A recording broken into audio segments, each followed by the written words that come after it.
Capítulo 6. Salió Jesús de allí y vino a su tierra, y le seguían sus discípulos. Y llegado el día de reposo, comenzó a enseñar en la sinagoga, y muchos, oyéndole, se admiraban y decían, ¿de dónde tiene estas cosas? ¿Y qué sabiduría es esta que le es dada, y estos milagros que por sus manos son hechos? ¿No es este el carpintero, hijo de María, hermano de Jacobo, de José, de Judas y de Simón? ¿No están también aquí con nosotros sus hermanas? Y se escandalizaban de él.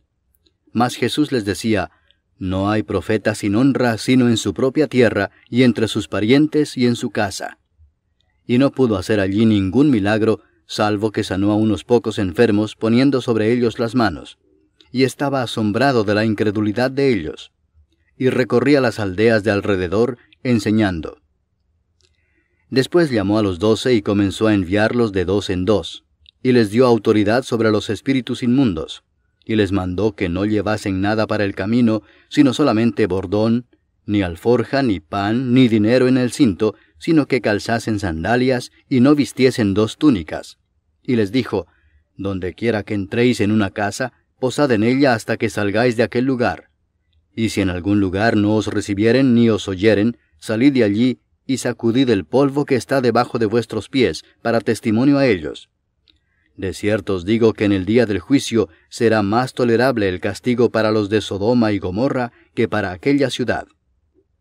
Y saliendo predicaban que los hombres se arrepintiesen, y echaban fuera muchos demonios, y ungían con aceite a muchos enfermos, y los sanaban.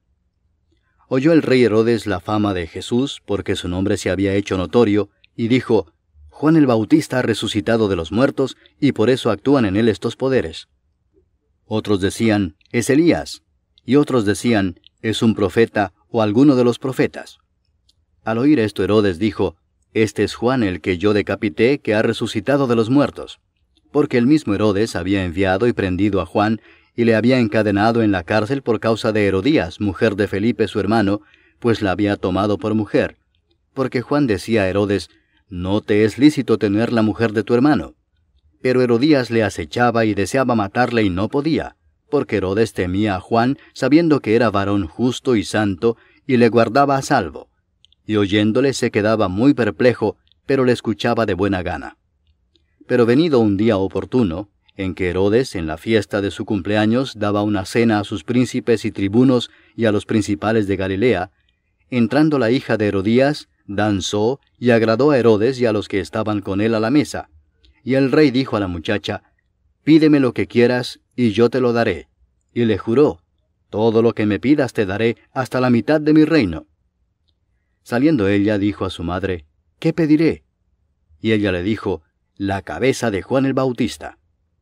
Entonces ella entró prontamente al rey, y pidió diciendo, quiero que ahora mismo me des en un plato la cabeza de Juan el Bautista. Y el rey se entristeció mucho, pero a causa del juramento y de los que estaban con él a la mesa, no quiso desecharla. Y enseguida el rey, enviando a uno de la guardia, mandó que fuese traída la cabeza de Juan. El guarda fue, le decapitó en la cárcel, y trajo su cabeza en un plato y la dio a la muchacha, y la muchacha la dio a su madre. Cuando oyeron esto sus discípulos, vinieron y tomaron su cuerpo, y lo pusieron en un sepulcro. Entonces los apóstoles se juntaron con Jesús y le contaron todo lo que habían hecho y lo que habían enseñado.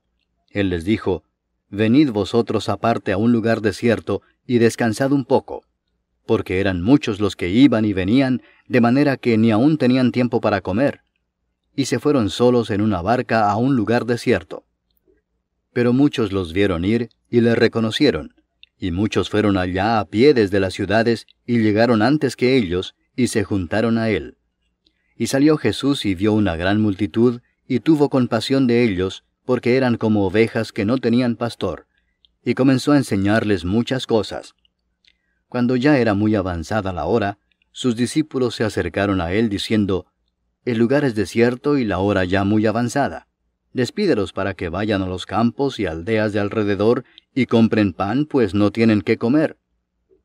Respondiendo él les dijo, dadles vosotros de comer. Ellos le dijeron, que vayamos y compremos pan por 200 denarios y les demos de comer. Él les dijo, ¿cuántos panes tenéis? Id y vedlo.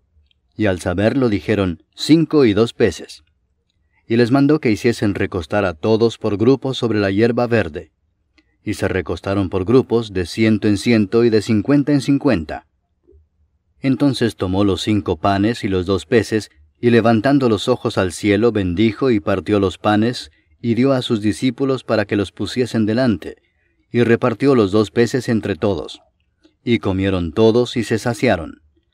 Y recogieron de los pedazos 12 cestas llenas, y de lo que sobró de los peces. Y los que comieron eran 5000 hombres. Enseguida hizo a sus discípulos entrar en la barca e ir delante de él a Bethsaida, en la otra ribera, entre tanto que él despedía a la multitud. Y después que los hubo despedido, se fue al monte a orar. Y al venir la noche, la barca estaba en medio del mar, y él solo en tierra. Y viéndoles remar con gran fatiga, porque el viento les era contrario, cerca de la 4ª vigilia de la noche, vino a ellos andando sobre el mar, y quería adelantárseles. Viéndole ellos andar sobre el mar, pensaron que era un fantasma y gritaron, porque todos le veían y se turbaron. Pero enseguida habló con ellos y les dijo, «Tened ánimo, yo soy, no temáis». Y subió a ellos en la barca, y se calmó el viento. Y ellos se asombraron en gran manera, y se maravillaban, porque aún no habían entendido lo de los panes, por cuanto estaban endurecidos sus corazones. Terminada la travesía, vinieron a tierra de Genesaret y arribaron a la orilla. Y saliendo ellos de la barca, enseguida la gente le conoció. Y recorriendo toda la tierra de alrededor, comenzaron a traer de todas partes enfermos en lechos a donde oían que estaba. Y dondequiera que entraba, en aldeas, ciudades o campos, ponían en las calles a los que estaban enfermos, y le rogaban que les dejase tocar siquiera el borde de su manto, y todos los que le tocaban quedaban sanos.